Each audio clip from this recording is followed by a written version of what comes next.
Fletcher's trying to scoot in there alone. It pinballs to the crease. Let's get it.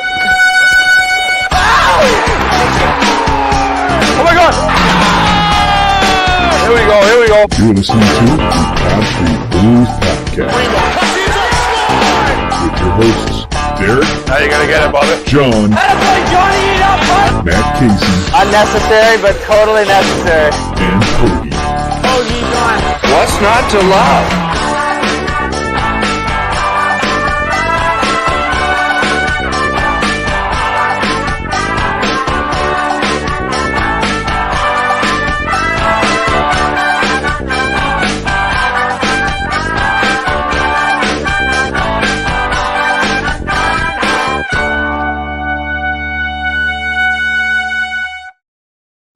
What's happening, everybody? Welcome to the second ever Pod Street Pregame.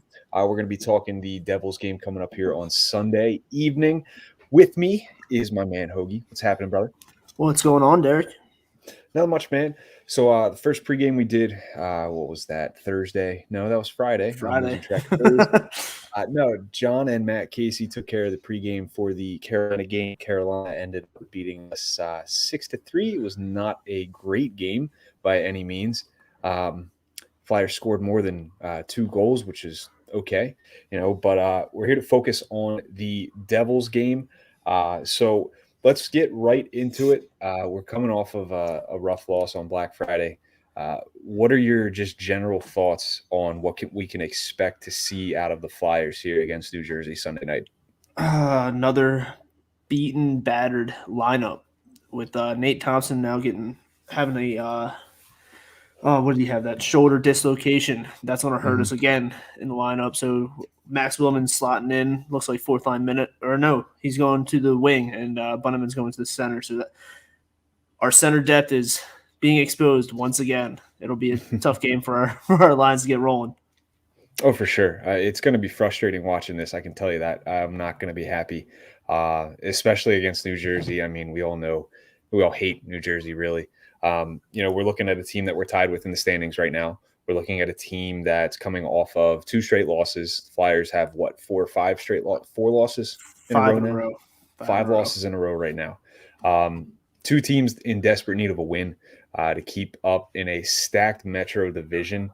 We're looking at a Flyers team too that, right now their penalty kill is looking good. It's encouraging. Power play, on the other hand, completely different story. I mean, what do you think? Who's got the edge in terms of special teams here, Hoagie? It sounds like it's going to be a pretty evenly matched special teams game because the Devils are just right there with us in the basement in terms of power play and penalty kill. So I'd hope this is a game where the Flyers can, figure out their power play woes and pot some goals if they're even given the chance. I mean, some of these refs lately have just been absolutely terrible in making some calls lately. Oh, sure. I mean, it's that Carolina. There were a few in the Carolina game. There were a few games before. I mean, I'm not one to sit here and blame refs for anything, but good God, come on. When it's blatant, you got to call it. Exactly. No, you're absolutely right. And I want to kind of backtrack to how everything went last year. Last year, again, crazy year, very different compared to what this year is. But the Flyers and Devils played against each other 8 times. They split the entire season series 4-4. There was, let's see here, the Flyers were allowing 27 shots on net against the Devils last year. To the 29.25 that they were taking per game. So encouraging. What do you think? Are we going to see a Flyers team that's going to be peppering? What is it? Mackenzie Blackwood, I'm assuming, is going to be in net for them, correct? I think that's who would be in. If it's not him, it's who do they have? Bernier. Bernier. Yeah. I mean, surprisingly enough, the Flyers do take a lot of shots during games. It doesn't seem like it, but I think it was the Florida goal where they had 13, 14, 15 shots in the first period. I was like, I don't remember seeing them take 15 shots in the first period. And I think they ended up with 30-something shots or 40-something shots. So, I mean, they're taking their shots, but I don't even know if they're making it really to the net or if they're actually high-quality shots. So, I mean, I'd like them to actually make some high-quality shots and to keep peppering these these Devils because, I mean, they're right there with us. Any shot will go in. For sure. Yeah. And I mean, we're looking at a team right now in the Flyers that's averaging, around 31 shots a game. They're giving up almost 35 shots a game, though. So a little bit of an area for concern. Last year, if we're looking at goals, the Flyers were averaging around 3.4 goals in these games against Jersey, but they were giving up 3.5. So, pretty evenly matched there. The power play was much better than what their season average was against the Devils. The penalty kill was marginally better, like nothing crazy. But you never know what to expect with these types of games, the rivalry games especially. So, I'm looking forward to seeing exactly how this is going to pan out because, again, like we mentioned before, we've got two teams right now that are battling it out in a stacked Metro division, and they're, middle to bottom of the field. In terms of guys to look at and to keep an eye on, who's your one player that you think is going to make a difference for the Flyers here tomorrow night? Oh boy, it's kind of tough to tell right now with this lineup, but I got to go with Farabee. He's got goals in back-to-back games, and that dirty shorthanded goal that he pulled off against Carolina should get him rolling for the next couple of games, hopefully. So I hope he continues to be confident on his stick and make some good plays. I think that's key, and I think you bring up a really good point is the confidence. I think this could really get Farabee rolling. The shorthanded goal was a thing of beauty.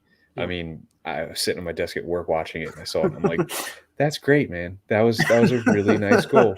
But, confidence, getting him rolling, maybe getting him back to form from last year, because last year we saw the Joel Farabee that we all knew he was capable of being. For me personally, it's got to be Carter Hart. If Hart gets the start, which he doesn't, he's not. Oh, it's Martin Jones. In that. Yep. Well, then it's Martin Jones. I mean, he's coming off of a good game. What was it against Florida? I mean, he had a fantastic. Was it Florida or who did he play last? Didn't he play? No, he did play Florida last, I think. He did. Yeah. Yeah, it was a fantastic game. He made some great saves. He played really well. After coming off of two kind of subpar performances, that one against Dallas and I believe the other one was against Boston. Yep. So, it was a great way to rebound for Martin Jones. I really do think that he could be the difference maker. The goalie's really been the difference maker all year. All season, yeah. Yeah. But yeah, I think we're going to keep an eye on the goalies here. John wants to leave his mark on the show here tonight as well. I figured I'd pull that up. Thanks, I'm used to John. being the dumb one, so you can't really catch me off guard there. But so let's talk about just overall how everything is heading into this, because we're seeing injuries just pile up. Yep. Is there any reprieve in the future here? Like, are we going to be looking at a team that's just going to be struggling with this for the foreseeable future? Or is there something on the horizon? Like, can we expect Chuck Fletcher maybe to dip into the trade market and see if we can kind of shake things up a little bit? I mean, at this point, I'm fully expecting Fletcher to look into the trade market. I mean, It goes from the Flyers down to the Phantoms. The Phantoms have like 8 guys out tonight, and it's just unbelievable. Like, when we get the injury bug, we really got the injury bug. So it's like it's killing us. I know one of them's Cam York with COVID protocol, which is a little scary right there. But I hope that a lot of it's not serious, and it sounds like some people are starting to get back. Like Morin was on the ice today. That's huge. Hopefully, we can slot him on the bottom pairing of the defense. But Chuck has got to be making some phone calls and making some texts to some other GMs around the league, seeing what's available. Now, at this point, too, we've seen a lot of Nate Seeler. Obviously, he's been playing admirably. I'll put it that way. Right. It started off the season, looked fine. I thought he was a very serviceable third pairing guy. If Morin comes back healthy, do you think that he could take over for Seeler and stick in that role, or do you think that's going to be something where it maybe matchup centric? Are you looking at maybe alternating every other game, whatever? What do you think? Does Morin really fit with this team anymore? I mean, I feel you have to alternate him when he comes back because I don't think he's going to be ready to go right away. I mean, he's played 20 games last season, I think, something around that rate. But even in those games, I feel like we kind of protected his play because he's not. We can't have him straining that leg way too much. I mean, he was supposed to be like 6 to 8, and it's been 10 to 12 at this point or something like that. It's kind of ridiculous at what it is. So you kind of have to protect him in a way and let him do his thing. Let him play, but protect his minutes. Sure. Now, I want to point this out too. I know you're probably looking at the comments as well. Again, John wants to make his mark on the show, but he does bring up a good point, and I'll give him that. It's the only thing I'm going to give him this episode. But he can make any trade he wants unless there's changes made in the coaching, and we're going to experience the same crap. And he's saying this is a systems issue. Do you agree with what John has to say about that, Hoagie? Absolutely. The systems aren't working. We've said it on the actual show before. AV's system is defensive based, and it's turning on the transition.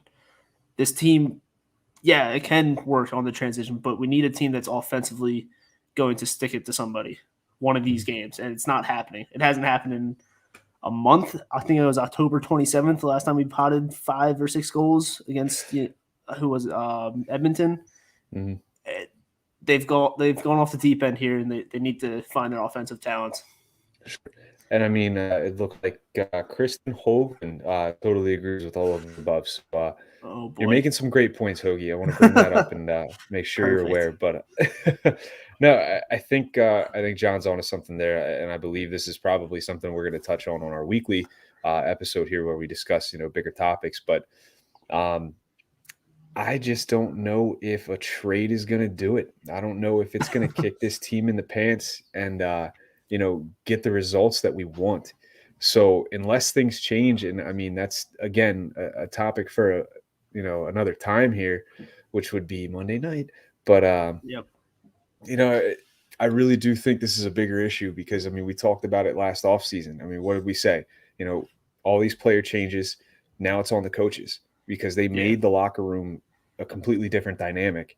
So it's up to the coaches now, and we're starting to see that. I don't even know what we're starting to see. Like it just doesn't. It's not working. We need to see the players buy into the systems, which it doesn't seem like they are right now.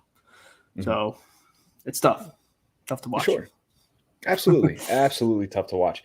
Now I wanted to go back to this Devils game here real quick and touch on the goaltender situation. So with Martin Jones starting, obviously I don't have his numbers in front of me and how he does against the Devils. I'm assuming there's a limited sample size because he spent most of his career on the West Coast, but when we're looking at Carter Hart, again, limited sample size, but we're looking at a guy that has a .924 save percentage and a .256 just last year against the Devils. All throughout his career, he's got a .923 save percentage and a 2.2 goals against in, I believe it's 5 games, and he's 3-2-0 against this team.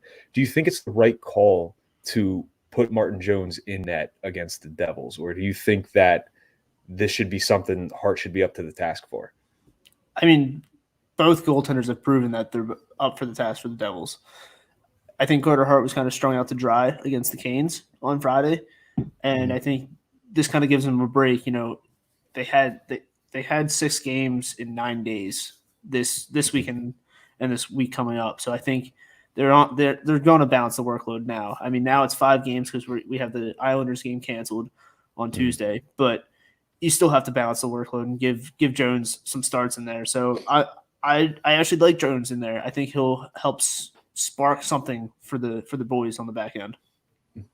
I got to kind of disagree. And I think most of it lies with the fact that they have had a couple days off. Like they'll have today off, they'll get practice, and everything. And then Sunday night, it's your normal, play a game, have a day off, play another game. I really do think that, maybe we're looking at it from a standpoint of with last year and how everything unfolded, are we trying to not necessarily, I don't want to say cater because that kind of carries like a negative connotation, but like, are we trying to baby him a little bit and be like, it's okay, man, he had a rough out, we're going to start Martin Jones in the next one. We'll see how he does. Like, I feel like that could almost hit his confidence more than AV just saying, listen, shake it off, get back out there, do what you do best, and that is be a goalie. Right. But again, You never, not why. you never That's know. why. Yeah, and that's not why I'm the head coach. Right. Or that's why I'm not the head coach. No, overall, I mean, I think we're going to keep it short here. It's just about 15 minutes, but like, what do we have any predictions? Do you want to take a stab at how do you think this game's going to unfold? I think this is going to be a hard-fought game between both teams. They're both on losing streaks. It's a divisional game. They're both tied at 20 points in the Metro. I think it's going to be hard-fought, and I really need the Flyers to win this game, so I'm going to go Flyers 4-2 in regulation. Goals. Yeah, you gotta pepper shots. I'm going for it. Man, this will be the first time they've scored more than 3 goals, or this will be the first time they scored 4 goals since that Edmonton game we discussed earlier. Yeah, exactly. Yeah, I think they'll make it interesting. I could see this being like a 3-1 game, maybe 3-2. You We'll got to see. win in regulation, though. Yeah, you cannot afford to give New Jersey the loser point here. Yeah, you got to go for the throat, and you got to take them out in regulation here. But yeah, man, I think we've got another episode here, a full episode coming up here. We're going to be recording Monday night, so we'll be ready for you guys Tuesday. And then the rest of the week, we're going to try to keep up with these pre-games, maybe the night before like we're doing tonight. We do have to work. We have full-time jobs. But, we'll keep everybody posted on that, how that's going to go. And then be on the lookout for the Pod Street Bullies weekly episode here coming out Tuesday morning. Until then, Hoagie, where are the listeners and viewers going to be able to find you, man? Find me at Pod Street Hoags on the Twitter. Solid. Give it a like, a retweet, and a follow. Oh, yeah. All right, you can find me on Twitter at Pod Street Bob, John Matt Casey, Pod Street Gove, Pod Street Casey. For Matt Casey, that is spelled out the entire way. And Pod Street Bullies, the 4 of us are on Twitter at Pod ST Bullies. But yeah, until then, I'll leave you as I've always left you guys with a Let's Go Flyers. Bye now.